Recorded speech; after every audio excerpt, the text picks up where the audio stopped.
मानहियो जान से छोड़बो नहीं आसान से मरलो पछीन के ले अइबो भगवान से।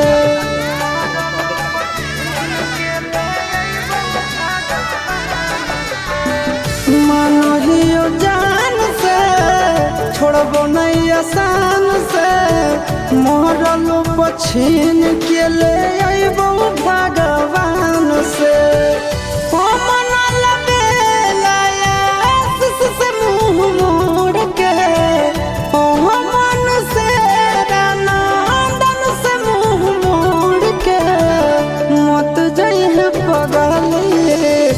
पगला के छोड़ के मत जाइए पगला के छोड़ के।